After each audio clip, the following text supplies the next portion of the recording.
եւ ողջույն սրբամեր ոչ ոք ջրակը չի վառի եւ կացայի տակ չի թաքցնի կամ մաղջի տակ չի դնի ընդհակառակը այն կդնի աշտանակի վրա մի բարձր տեղ որպեսզի ներս մտնողները լույսը տեսնեն սիրելի հավատացյալներ այսօրվա ավետարանը որվա ընթերցվածը Ղուկաս ավետարանից է 8-րդ գլուխ 16 համարից Տեր Հիսուս իր աշակերտների հետ մենակ մնացած ժամանակ նրանց մանրամասն բացատրում էր առակները հասկանալու գաղտնիքները շեշտը դնելով լսելու ականջ ունենալու անհրաժեշտության վրա Աստվածաշունչը կարդալու գլխավոր պայմանը ուշադրությունն է հատկապես աղոթքից հետո առանց ուշադրության կարդալ ավետարանը նույնն է թե մեկի որպիսությունը հարցնենք եւ պատասխանը չլսենք Աշակերտներին առակները հասանելի դարձնելու մեջ վարժվելու համար Տեր Հիսուս Քրիստոս նրանց խոսում է առակներով ընդ որում այնպիսի առակներով որոնք բոլորի համար շատ պարզ ու հասկանալի են առաջին իսկ հայացքից Սակայն Խոսքում հոգևոր շատ մեծ դասեր են պարունակում այդ պարզ առակները իրենց ամբողջ բովանդակությամբ, ամբողջությամբ։ Հետաքրքիր է, հարցով է սկսվում առակները, դիմելով բազմությանը։ Միթե ճրագը վառում է, որ կաթսայի կամ մահճի տակ դրվի,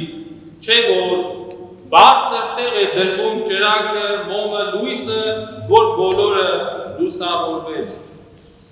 Հարցը պարզից է պարզ է, որ բոլորս էլ այդպես ենք անում։ Ճրագը լույս է տալիս, ապա այդ լույսը այսօր մոմն է։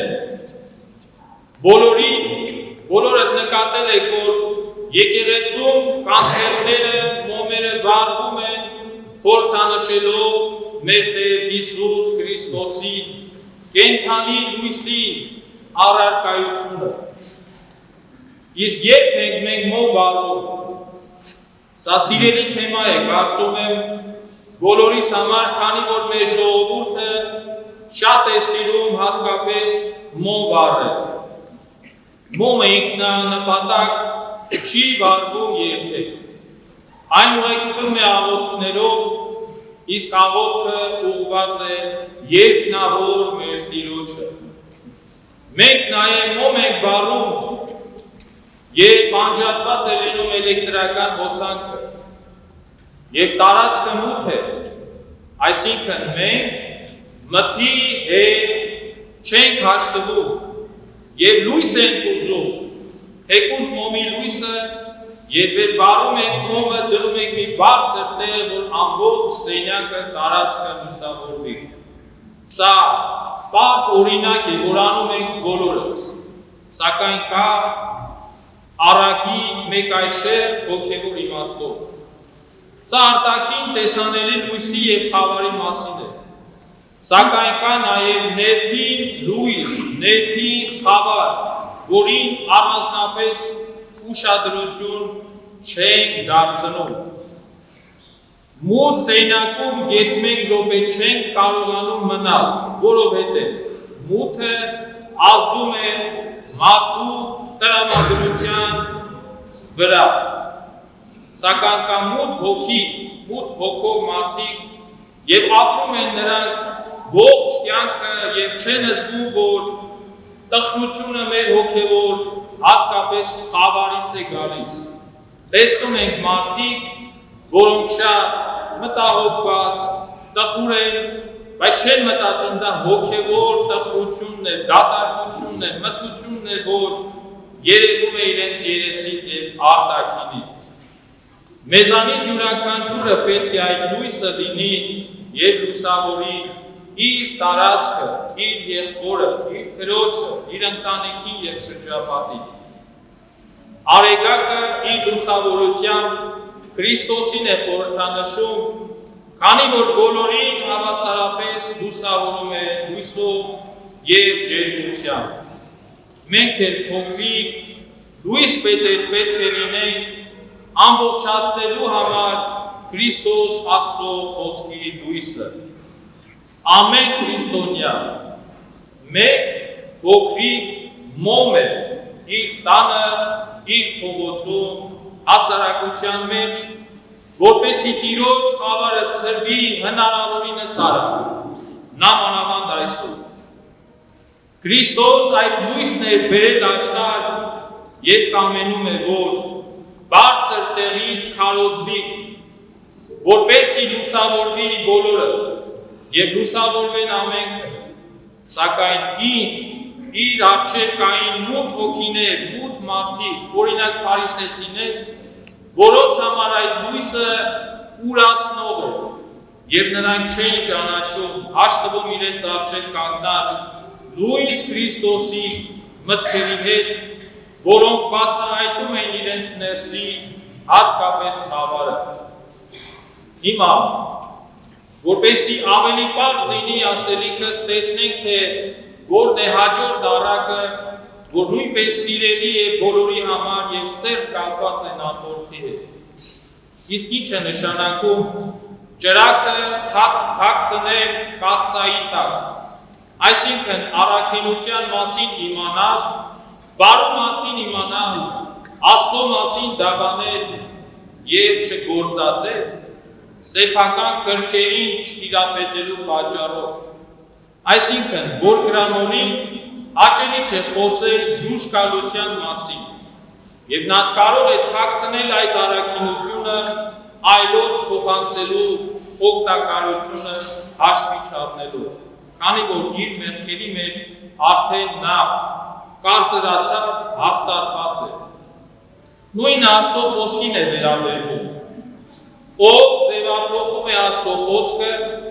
նա ուզում է թաքցնել իր այս կամ այն հանցանքը, մեղքը։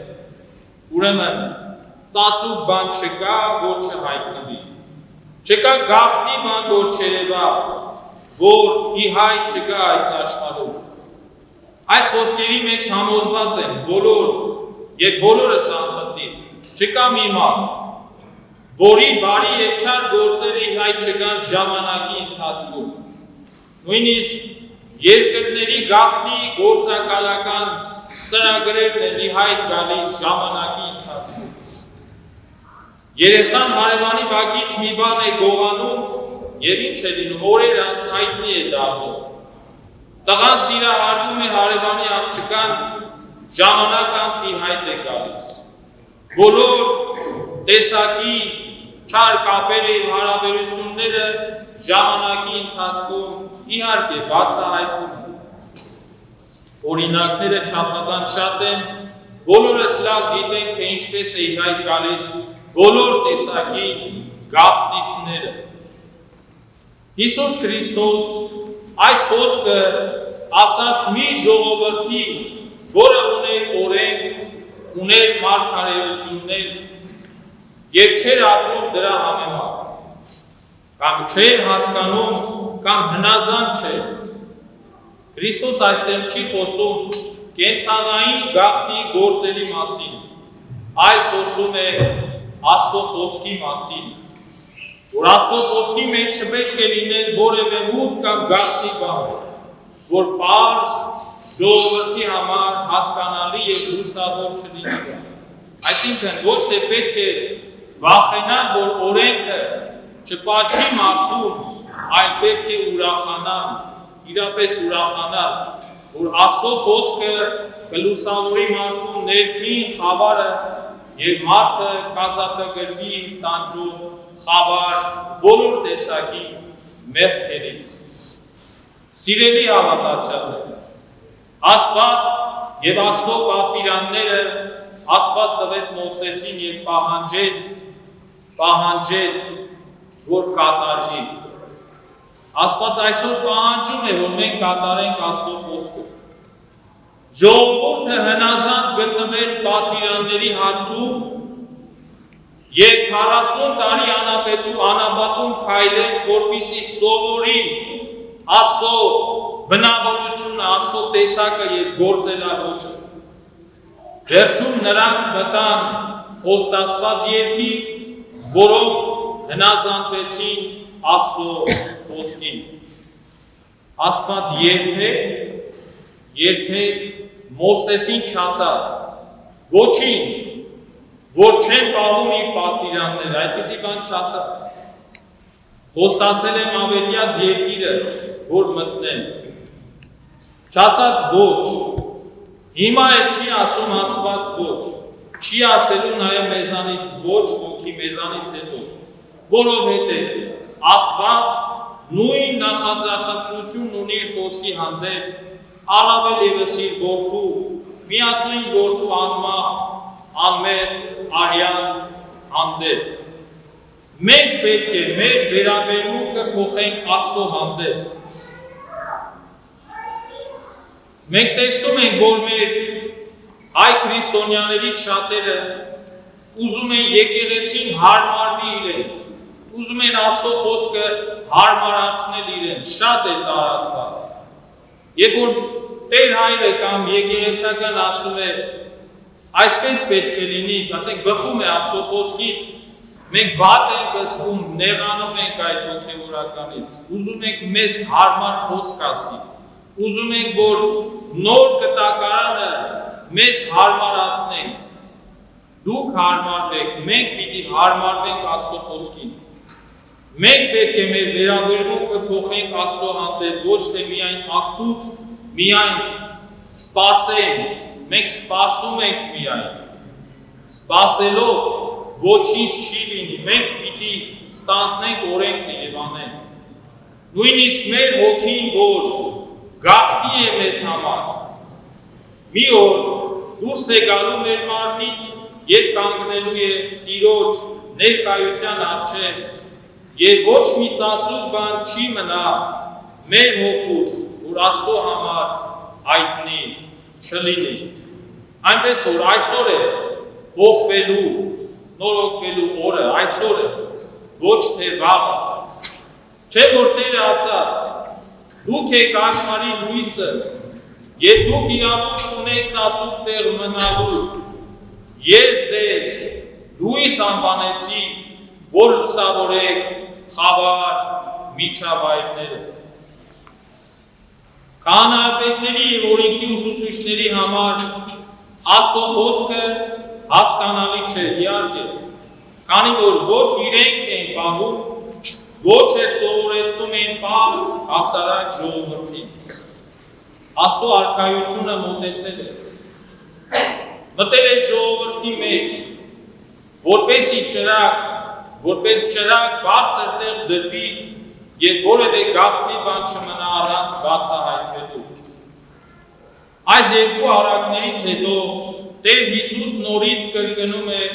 իր հայտնի խոսքը. մեկը ականջ ունի լսելու թող լսի եւ ավելացնում է. զգույշ եղեք, թե ինչ եք լսում եւ ինչ որ լսել եք ավելիով կտրվի ձեզ։ Ինչ չափով որ չափում եք,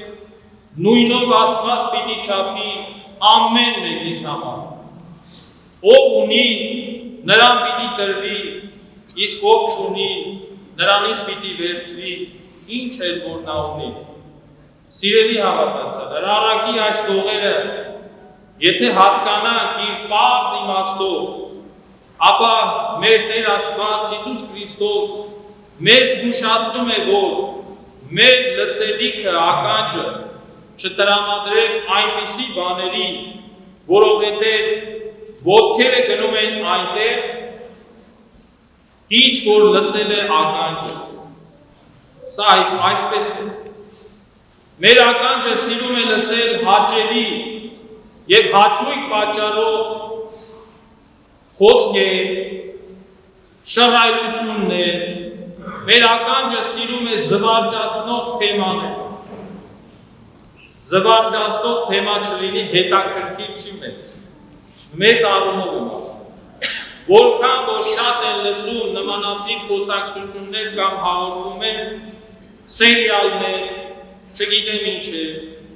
ավելի ենք խորանում դրանց մեջ, դատարկաբանությունների մեջ, այսինքն, ինչ որ փնտրում ենք,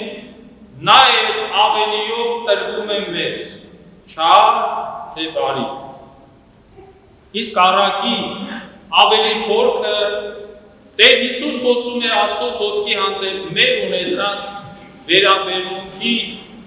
եւ պատասխանատվության մասին։ Ինչ կապ,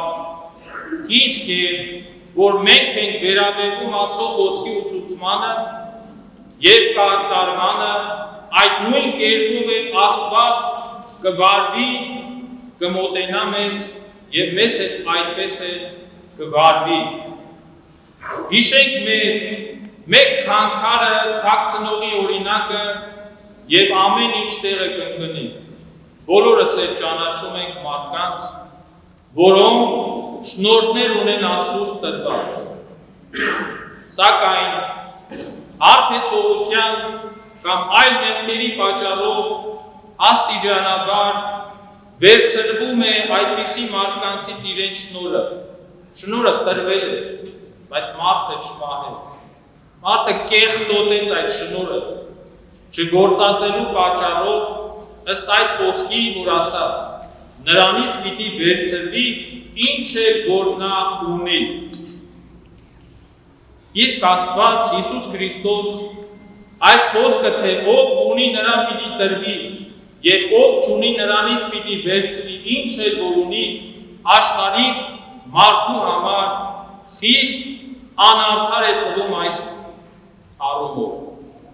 որ մարմնավոր մարդը ամեն ինչ չափում է միայն նյութականով։ Այսինքն, միլիոն ունեցողին կտրվի ևս 1 միլիոն, իսկ աղքատից կվերցվի նաև 1000 դրամ։ Դրա համար աշակերտներին ասած, եթե այս պարզ հասարակ առակը չեք հասկանում, ապա ինչպես կհասկանաք հետագա բախնվող բար առակների մասին։ Սիրելիներ, ամեն առակի եւ խոսքի մեջ Աստծուն փնտրենք, որպեսզի լուսավորվի մեր միտքը, հասկանալու համար ամեն խոսքը։ Անկարելի է, որ Աստծո որդին աշխարհ գա, սովորեցնի ու հետո խաչը բարձրանա, որպեսզի մարդը չմրգվի։ Իսկ մարդը ինչպես որ ապրում է, շարունակում է նույն կերպ, նույն մեղքերով, նույն վիճակով ապրել։ Այստեղ բոլորս թվում է աստվածապաշտ։ Այստեղ բոլորս երկիրված ենք, շատ դուր ենք, աղոթում ենք։ Մյուս կիրակի ես հարցնելու եմ, այս կիրակի ինչ խոսվեց։ Վստահ եմ շատերը չեն պատասխանելու իմ հարցին, որովհետև այս պատերից պիտի դուրս գա Աստծո խոսքը, կյանք մտնի, կենցաղ, հարաբերությունների մեջ, որ դա ունենա իր բարերար ազդեցությունը մեզ համար։ Մեր պատասխանատվությունը Աստծո խոսքի հանդեպ ոչ թե պետք է վախ առաջացնի, պահելու Աստծո խոսքի առումով այդ ուրախություն, այդ անհրաժեշտություն եւ այդ առումով է, որ Աստված կմոտենա քեզ։ Խոսվեց 3 առակներից, որոնց մասին խոսեց Հիսուս Քրիստոս, որոնք մեր կյանքի բաղկացուցիչ մասերն են եւ առանց որի մեր կյանքը հասկանալի չէ։ Սակայն եթե մենք առակները հասկանանք եւ իրենց բարձության մեջ առանց ոգևոր կողմին ուշադրություն դարձնելու, ուրեմն այսօր կլսենք, վաղը հաստատ մոռանալու ենք, որովհետեւ չհիշեցինք, որ Տերն ասաց, զգույշ եղեք, թե ինչպես եք լսում։ Մենք տեսանք, որ խոսքը վերաբերում է նաև փարիսեցիներին, կեղծավոր մարդկանց, որոնք ունեին Աստծո խոսքի գիտելիքը, իսկ եթե չգործածեին մարդկանց լուսավորելու համար, նրանցից պիտի վերցրվեր ինչ որ նրանք ունեին։ Սիրելի հավատացյալներ, հավատքը Աստվածաշունչը իմանալը չէ։ Գիտեք ով լավ գիտի Աստվածաշունչ։ Գիտեք Սատանան։ Անգիր գիտի Աստվածաշունչը։ Ամեն ստորակետ գիտի, բայց Սատանան է։ Երբեմն տեսնում ենք մարդկանց, որոնք դրական են իրենց շրջապատում, շատ լավ պահում են իրենց, բայց չեն կարդացել ավետարան։ Գիտեք, դա ևս շնորհ է, որպեսզի մարդկանց մղի բարության։ Հավատքը այն է, երբ դու Աստծո խոսքը ընդունում ես որպես լույս, եւ քո միջոցով այդ լույսը փոխանցվում է այլոց, ինչպես որ վերը նշված ճրագի լույսի հարակը։ Երբ մեր հավատքը, որ Աստծո խոսքի լույսն է եւ գտնվում է մեր ներսում, եւ չի արտացոլում մեր գործերի մեջ, ուրեմն դա շիտակ հավատ, ճիշտ հավատ չէ։ Ճշմարիտ հավատքը այն է, երբ ներսից այդ լույսը արկայծում է նույնիսկ անվախ մեր կյանքամ, անկախ մեր կամքից, մեր արտաքին դրսևորումների մեջ։ Մարդիկ տեսնում են այդ լույսը եւ գալիս են դեպի այդ լույսը, որ չի երևում։ Տեսնում ենք մարդկանց, որոնք շատ դրական կերպարներ են։ Ինչու է մենք ուզում ենք շփվենք նրանց հետ, ընկերություն անենք նրանց հետ, որովհետև մի յուրահատուկ բան կա նրանց մեջ, որ մեզ ձգում է նրանց, դա շնորհն է։ Եթե մենք չենք կարող ասել, որ չենք լսել Աստծո խոսքը, քանի որ Տերը շատ անգամ ասում է, լսելու ականջ ունեցող պիտի լսես, ուրեմն չենք կարող ասել, որ չենք լսել Աստծո խոսքը, քանի որ նա տարբեր ձևերով միշտ հնչում է մեր ականջներին։ Մենք ենք մեր ականջները թակում եւ չլսելու տալիս։ Հարկ Աստծուն իր բազմակողմ առակների, բազմաշերտ առակների համար իմաստություն խնդրեք Աստծուց իր խոսքի ամբողջ իմաստը հասկանալու համար։ Փոքրիկ ճրագներ լինենք Աստծո եւ մարդկանց առջեւ, լսելու ականջ ունենանք Աստծո խոսքի հանդեպ։ Մեր ունեցած առատորեն բաժանենք մարդկանց եւ ավելիով ստանանք։ Եվ թող մեր կյանքում Աստծուց գաղտնի ոչինչ չմնա, որ մեզ հեռու պահի Աստծուց։ Սիրելիներ, եկեք հիմա իրապես աղոթենք Տիրոջը ասելով. Լույս ճշմարիտ Քրիստոս, որ լուսավորում ես ամենքին, լուսավորի իմ մեղքերով պատվածիս, բացիր իմ սրտի աչքերը եւ դիր քո սուրբ պատվիրանների սիրով։ Տեր Աստված, առաջնորդիր ինձ նեղ ճանապարհով, ինչպես առաջնորդեցիր քո բոլոր սուրբերին, եւ զորացրու ինձ տկարիս, ամփելությամբ, ջերմերան սրտով, գնալով քո ճանապարհով։ Տեր, հեռացրու իմ հոգուց բոլոր տեսակ խավարը, լցրու արդարությամբ, զարդարիր իմ սիրտը երկյուղով, զղջումով, ապաշխարությամբ, հեռացրու քո դատաստանը ինձանից,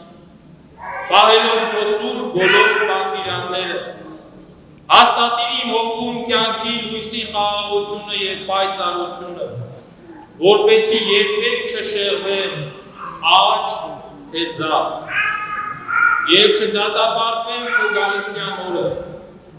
Թողություն տուր իմ մեղքերին, Տեր, նորից դառնալու դեպի քեզ, որպեսզի տեսնել քո փառքը, զորացու քո զորությամբ,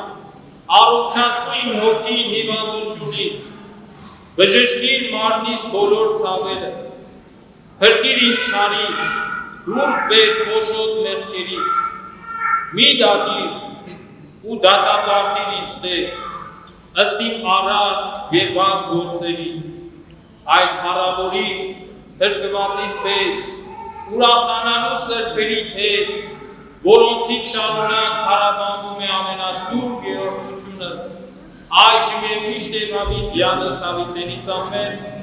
թող Քրիստոսի սերը, խաղաղությունը